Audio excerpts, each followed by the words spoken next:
একটি ছোট্ট গ্রামে রমেশ তার স্ত্রী এবং 2 মেয়েকে নিয়ে এক ছোট্ট ঘরে বাস করত।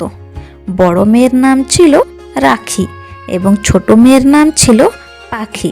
রাখি দেখতে ঠিকঠাকই ছিল, কিন্তু গুণে ছিল অপান্তর। সে সারাদিন ঘরের সকল কামকাজ করত এবং তার বাবা মার খেয়াল রাখত।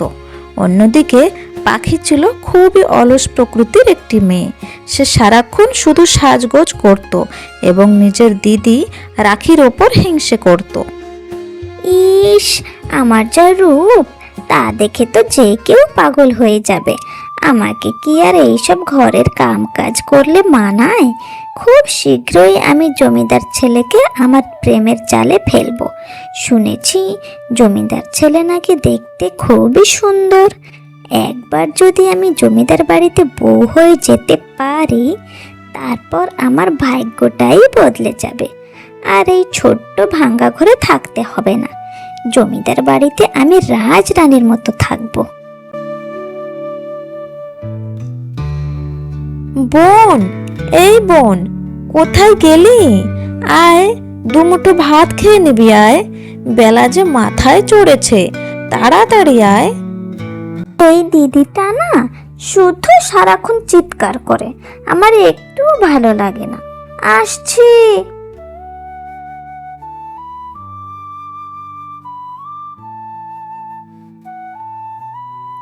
কি হয়েছে বল? আয় না বোন, বস, তোকে ভাত বেড়ে দি। কত বেলা হলো দেখ তো। তুই দুটো খেয়ে নিলে তারপর আমি অন্য কাম করতে যাব।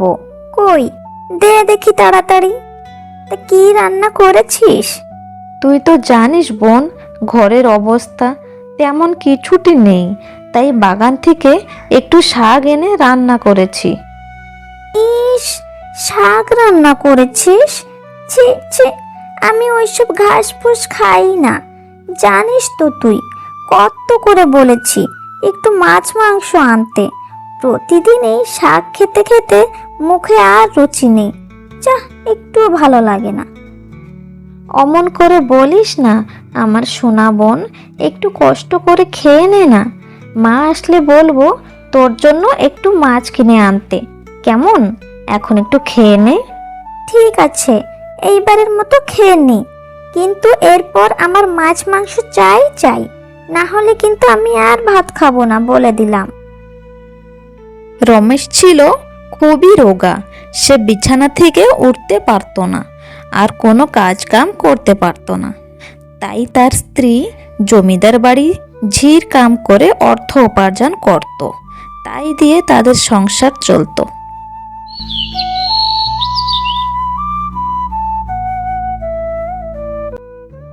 মা, আজকে তোমার বেতনটা পেয়েছো? বেতনটা পেলে একটু মাছ কিনে আনো না গো। বোনটা কবে থেকে একটু মাছ মাংস খাবে বলে বায়না করছে। না রে মা, আজ তো বেতনটা হয়নি। আসলে জমিদার মশাইয়ের ছেলে বিদেশ থেকে পড়াশোনা করে বাড়িতে ফিরেছেন, তো তাই জমিদার গিন্নি আজ একটু ব্যস্ত আছেন। কাল বেতন পেরে আমি হাট থেকে একটু মাছ কিনে আনবো, কেমন? আচ্ছা মা, ঠিক আছে।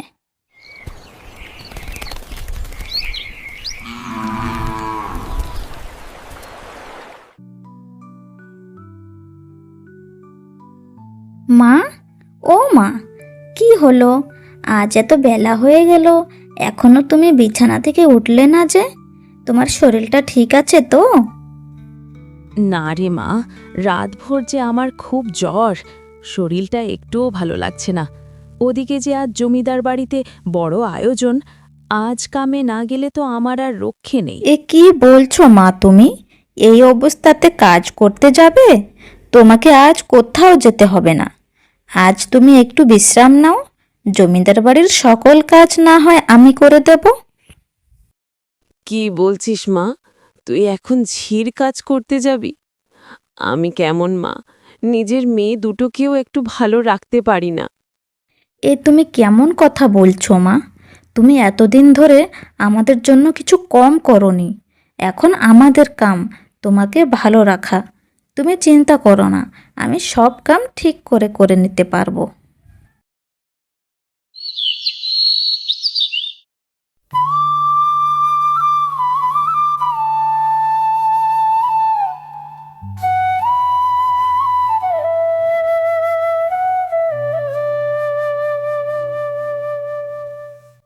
এ কি, আজ তোমার মার জায়গাতে তুমি ঘরের সকল কাজ করবে?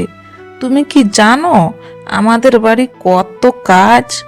আর এমনিতেও আজ আমাদের বাড়ি বড় আয়োজন হবে।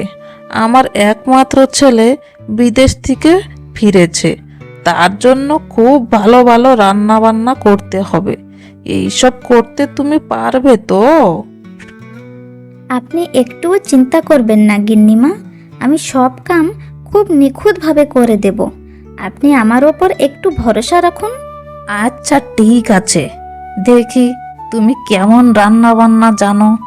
যাও, ভেতরে যাও, ওই দিকটায় রান্নাঘর। কি কি রান্না করতে হবে পারুল মাসি তোমাকে সব বলে দেবে। যাও। আচ্ছা গিন্নিমা।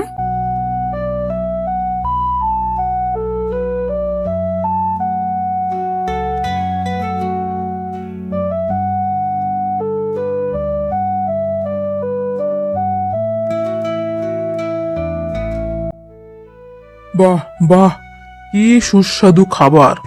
এমন সুস্বাদু খাবার আমি আগে কখনো খাইনি। মা, এসব খাবার কে রান্না করেছে? আমি তাকে একবার দেখতে চাই। এই সব খাবার রান্না করেছে রাখি। ওকে তুই চিনবি না, আমাদের এক কাজের লোকের মেয়ে। কই রে, কে আছিস? রাখিকে একটু ডেকে আন তো দেখি। গিন্নিমা, আমাকে ডেকেছেন? আমি কি কিছু ভুল করে ফেলেছি? না, তুমি কোনো ভুল করনি। আজ তুমি যা রান্না করেছ তাতে আমি অনেক খুশি। এমন সুস্বাদু খাবার আমি আগে কখনো খাইনি।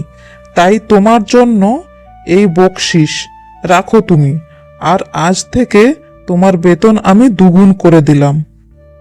মেয়েটাকে দেখতে খুব ভালো, আমার খুব পছন্দ হয়েছে। এমন গুণবতী মেয়ে আর কোথাও পাবো না। আমি একেই বিয়ে করব।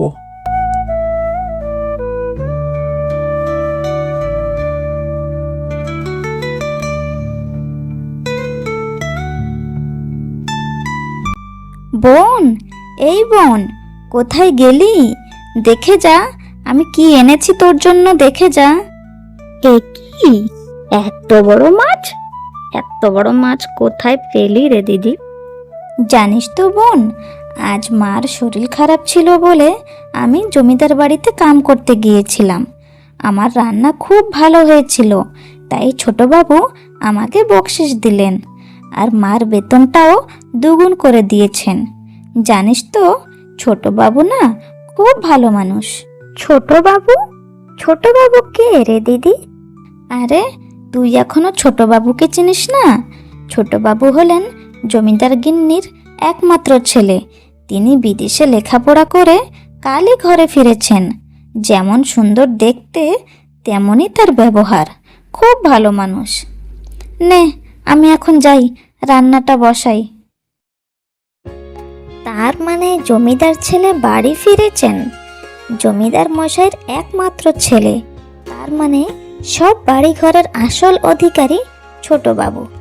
আমি যদি তেনাকে নিজের রূপের জালে ফাঁসাতে পারি, তাহলে সব সম্পত্তি আমার হবে, আর আমি রাজরানীর মতো থাকবো। এই ভিখিরিদের ঘরে যে আর থাকা যায় না। আমার এত রূপ এই ঘরে থাকলে যে সে সব রূপ ভেস্তে যাবে। আমি কালই যাব জমিদার বাড়িতে।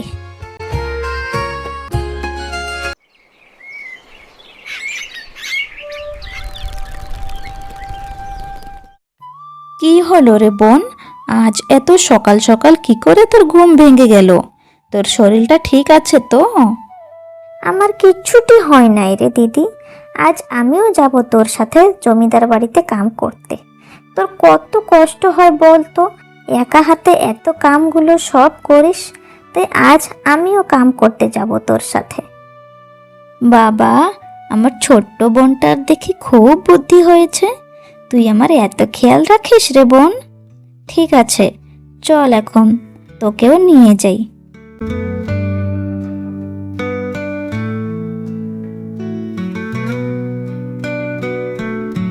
দিদি, তুই এখানে রান্না কর, আমি পুরো ঘরটা একটু দেখে আসি। আচ্ছা ঠিক আছে, যা, কিন্তু সাবধানে যাস।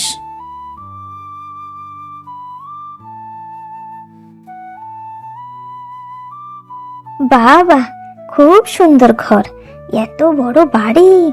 বিয়ের পর এই সব কিছু তো আমারই হবে, কিন্তু কই ছোট বাবুর ঘরটা কোথায়?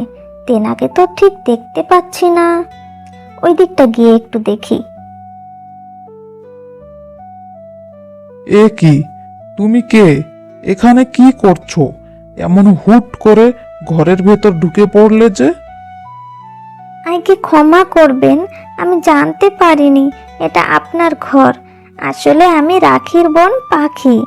আমি দিদির থেকে আরো বেশি ভালো রান্না করতে জানি, তাই তো দিদি আজ আমাকে আপনাদের বাড়িতে নিয়ে এসেছে রান্না বান্নার সকল কাজ করে দিতে।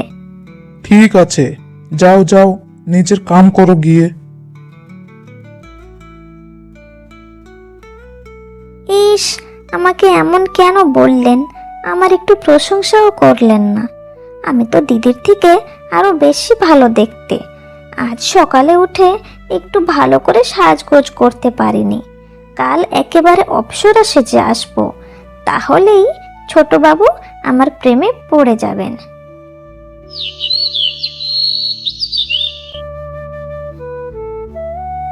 মা, আমি তোমাকে একটা কথা বলবো বলবো করে আর বলা হয়নি। কি হয়েছে বাবা? কি বলবি বল তো দেখি। মা, আমার একটা মেয়েকে খুব পছন্দ হয়েছে, আমি ওকেই বিয়ে করতে চাই। তাই নাকি বাবা? এই কথা কানা শোনার জন্য আমি কবে থেকে অপেক্ষা করছি। তা কে সেই ভাগ্যবতী মেয়ে? আমাদের বাড়িতে কাম করতে আসে রাখি, ওকে আমার খুব পছন্দ হয়েছে। রাখি? মেয়েটা তো খুব ভালো, আমার কাছেও ওকে খুব ভালো লাগে। ওরা তো খুব গরিব লোক আর আমরা জমিদার, কিন্তু এইসব কথা আমি মানি না। সবাই তো মানুষ। আমার জন্য তোর কথাই শেষ কথা। আচ্ছা ঠিক আছে, আমি কালই যাব ওদের বাড়িতে প্রস্তাব নিয়ে, কেমন?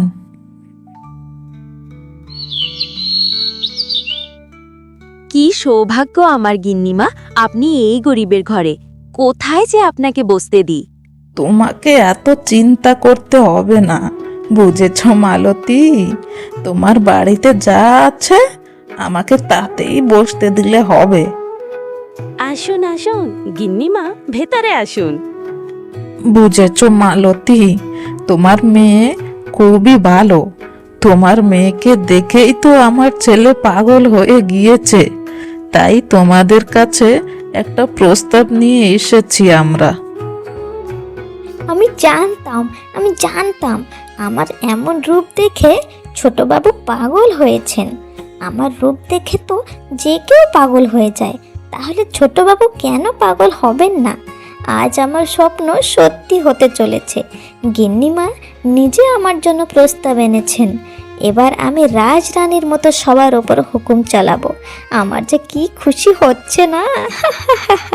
আপনি কি বলছেন গিন্নিমা? আমরা গরিব মানুষ, আপনার ঘরে ঝি চাকরের কাজ করে খাই। আমাদের সাথে আপনাদের সম্বন্ধ কি মানায়? দেখুন, আমি ওইসব মানি না। ঝির কাজ যারা করে তারা কি মানুষ নয়? আমি ওসব জানি না। আমি পরিষ্কার করে একটা কথা জানিয়ে দিতে চাই যে আপনার বড় মেয়ে রাখিকে আমার খুব পছন্দ হয়েছে, আর আমি ওকেই বিয়ে করতে চাই, বাস।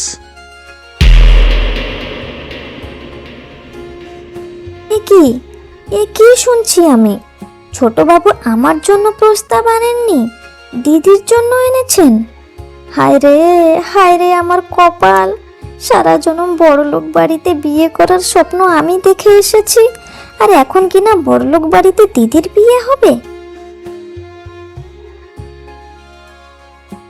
আচ্ছা ঠিক আছে, আপনারা এত করে বলছেন তাহলে তাই হবে। কিন্তু আপনারা তো দেখতেই পাচ্ছেন আমাদের অবস্থা। আপনাকে শুধু আমার মেয়েকে দেওয়া ছাড়া আর কোনো কিছু দেওয়ার সাধ্য নেই। তুমি কিচ্ছুটি চিন্তা করো না, আমাদের কিচ্ছুটি চাই না। আমরা শুধু আমাদের বাড়ির লক্ষ্মীকে নিয়ে যেতে চাই। আচ্ছা ঠিক আছে গিন্নিমা, আপনি যেমনটা বলবেন তেমনই হবে।